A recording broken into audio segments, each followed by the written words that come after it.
Hello student, स्वागत है आपका अपने YouTube channel topper classes with Aamir sir Patna में। और आज हम लोग क्लास 10th का मोस्ट इम्पॉर्टेंट क्वेश्चन मेजनी कौन था, जो कि कई बार एग्जाम में पूछा गया है और पूछा जाएगा, ये ऐसा क्वेश्चन है। तो इसको हम लोग देखेंगे आज।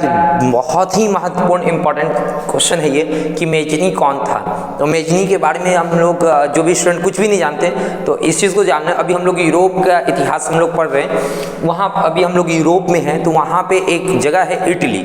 इटली में एक बहुत बेहतरीन आदमी जो मेजनी है उसके बारे में हम लोग को पढ़ना है, ठीक है, जानना। ये जो क्वेश्चन जो है आता है, ठीक है, बहुत ही योग्य व्यक्ति था, जो बहुत योग्यता, हर एक चीज़ में महारत इसको हासिल थी, बहुत बेहतरीन, ठीक है। जिसके पास, यही कहते हैं, जिसके पास टैलेंट रहता है वही आगे बढ़ता है, जिसके पास टैलेंट नहीं है वो हमेशा पीछे रह जाएगा। और टैलेंट कोई पैदा होते नहीं लेकर के आता है, टैलेंट को कोई जो पैदा होता है वो लेकर के नहीं आता, इस दुनिया में बनाता है अपनी मेहनत से, ठीक। तो स्टूडेंट का भी नंबर उसी तरीके से आता है, जो दिन रात अपनी मेहनत में लगा रहता है उसी का नंबर सबसे बेस्ट आता है। ओके, शुरू करते हैं। मेजनी कौन था, ठीक है, इसी तरीके से एग्जाम में लिखना है, वेरी इंपॉर्टेंट है। मेजनी के बारे में पूछा है, मेजनी के बारे में छोटा सा लिख देना है, एग्जाम में जितना नंबर का है वो पूरा का पूरा नंबर मिलेगा। मेजनी का जन्म 5 जून 1805 ईस्वी में इटली के जिनेवा में हुआ था, ठीक है, जिनेवा में हुआ था। मेजनी का पूरा नाम, ये देखिए यहाँ पे ये देखना है कि ये जोसेफे और जोसेफ, ये दो तरीके का लिखा हुआ बुक में या और कई जगह पे मिलेगा, तो स्टूडेंट कंफ्यूज नहीं होंगे। जोसेफे या मेजनी या फिर जोसेफ मेजनी, ऐसे अक्सर जोसेफ मेजनी आएगा, ठीक है। तो जोसेफ मेजनी था इसका पूरा नाम, ठीक है। ऑब्जेक्टिव में पूछेगा कि मेजनी का पूरा नाम निम्नलिखित में से क्या है, तो जोसेफ मेजनी। उन्हें इटली का धड़कता हुआ दिल भी कहा जाता था। मेजनी को क्या कहा जाता था? इटली का धड़कता हुआ दिल। इटली का जो है, जो हम ज्योग्राफिकल क्षेत्र देखेंगे वो बहुत इंपॉर्टेंट जगह पे। आप लोग सभी स्टूडेंट जो है जाएं, मैप ले, मैप में देखें कि इटली कहाँ पर है। एक टाइम था, एक समय हुआ करता था कि इटली का जो रोम है उसका पूरा का पूरा साम्राज्य था, साम्राज्य बहुत बड़ा, जब छोटा सा देश में रह गया है और देश के अंदर जो रोम छोटा सा रह गया, ठीक है। एक साम्राज्य हुआ करता था, रोमन साम्राज्य, एम्पायर, ठीक।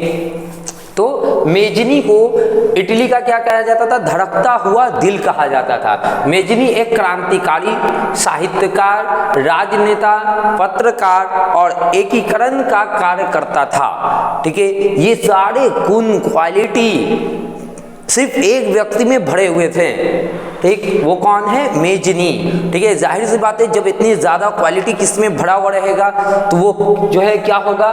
धड़कता हुआ दिल तो होगा ही उस देश का। क्लियर? उसके आगे, मेजनी इटली के एक गुप्त राष्ट्रीय दल कार्बोनरी के सेनापति थे। तो एक गुप्त दल है कार्बोनरी, ठीक है, उसके जो है सेनापति थे कौन? मेजनी। तो ये भी क्वेश्चन आता है, गुप्त दल कार्बोनरी किस देश से संबंधित है? तो इटली से। याद रखेंगे ऑब्जेक्टिव के लिए, सब्जेक्टिव के लिए पूरा, इसी में से ऑब्जेक्टिव जो आता है, ठीक। नेक्स्ट, मेजनी ने लोगों को एकता के सूत्र में डाला, यानी कि सबको, लोगों को एक करने में जो है मेजनी ने योगदान निभाया। यानी कि पहले क्या था कि लोग बटे हुए थे, हर क्षेत्र का अपना अपना अलग अलग राजा था, है तो इटली लेकिन सब क्षेत्र का अपना अपना अलग अलग राजा था। तो उसी क्षेत्र पे लोग अपना काम क्या करते थे, देश है उससे मतलब नहीं है, ठीक है। नेपोलियन हो गया, मेजनी हो गया, इन लोगों ने जो है देश को एक करने का जो है काम किया, एकता की भावना, राष्ट्रीयता की भावना को लाया, राज्य की भावना को हटा करके, हम एक राज्य के, हम एक क्षेत्र के, उस भावना को हटाकर पूरा का पूरा एक देश का जो कंसेप्ट इन लोगों ने लोगों के पास लाया और वहीं से ये कंसेप्ट पूरे दुनिया में फैला और भारत तक आया। चलिए नेक्स्ट, मेजनी इटली के एक गुप्त राष्ट्रीय दल, ये हो गया।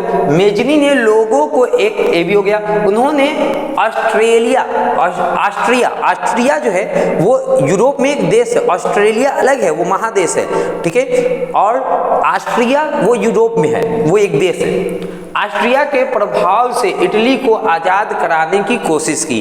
पूरी कोशिश मेजनी ने की है कि इस तरीके से ऑस्ट्रिया के प्रभाव, क्योंकि ऑस्ट्रिया पूरी तरीके से एक ऐसा देश है, ऑस्ट्रिया यूरोप में, जो कि पूरी तरीके से चाहता है हर जगह राजतंत्र हो और राजा का जो शासन व्यवस्था बना रहे और राजा जितना ज़्यादा क्रूर हो सके वो हो। तो ये व्यवस्था जो ऑस्ट्रिया जो देश है यहाँ के शासक लाना चाह रहे थे। ऑस्ट्रिया बहुत इंपॉर्टेंट है, जितना भी यूरोप में हलचल हुआ उसमें ऑस्ट्रिया का बहुत बड़ा रोल रहा है। ठीक है, तो उन्होंने ऑस्ट्रिया के प्रभाव से इटली को आज़ाद कराने की कोशिश की। ठीक है, कौन? मेजनी ने, जिसमें सफलता पूरी तरीके से नहीं मिल सकी, लेकिन एक बहुत बड़ा काम जो है मेजनी जो है करके गए, लोगों के अंदर एकता की भावना को जगा करके गए। मेजनी ने 1831 में यंग इटली की स्थापना की। उन्होंने 1834 में जो है बर्न में यंग यूरोप नामक संस्था की स्थापना की। याद रखेंगे, बहुत इंपॉर्टेंट है। यंग इटली, पहले इटली की स्थापना हुई, यंग इटली, फिर पूरा का पूरा यंग यूरोप का स्थापना हुआ। ये जो संस्था है, इस संस्था का स्थापना मेजनी ने किया था, यंग इटली का भी, यंग यूरोप का भी। पहले यंग इटली की स्थापना हुई है 1831 में, उसके बाद 1834 में यंग यूरोप की स्थापना की गई है मेजनी के द्वारा। क्लियर? मेजनी ने 1830 में नागरिक आंदोलनों द्वारा उत्तरी और मध्य इटली में एकीकृत गणराज्य स्थापित करने का प्रयास किया। ठीक है, ये हुआ। उनकी मृत्यु 10 मार्च 1872 को पीसा में हुई। ये छोटा सा संक्षिप्त इतिहास है मेजनी के बारे में, जो आपको एग्जाम में आता है तो आप इसको लिख देंगे 100% एकदम सही, अच्छे से लिखे, राइटिंग से लिखे, अपने स्पीड को बना करके लिखे, और जो भी कुछ पढ़ाया जा रहा है उसकी कॉपी में अपने नोट्स बनाते चले। ठीक, वीडियो अच्छा लगा है तो लाइक कर दे, सब्सक्राइब करके बेल आइकन जरूर दबा दे जो न्यू स्टूडेंट है, और जो हमारे पुराने स्टूडेंट है हमेशा की तरह इस वीडियो को भी जो है अपने सारे दोस्तों तक शेयर कर दे। ठीक, डिस्क्रिप्शन में कुछ लिंक होगा व्हाट्सएप से जुड़ने के लिए, टेलीग्राम, इंस्टाग्राम, व्हाट्सएप, जहाँ कहीं पे फेसबुक, आप उससे जो है जुड़ सकते हैं। मिलते हैं हम लोग नेक्स्ट वीडियो में। जय हिंद।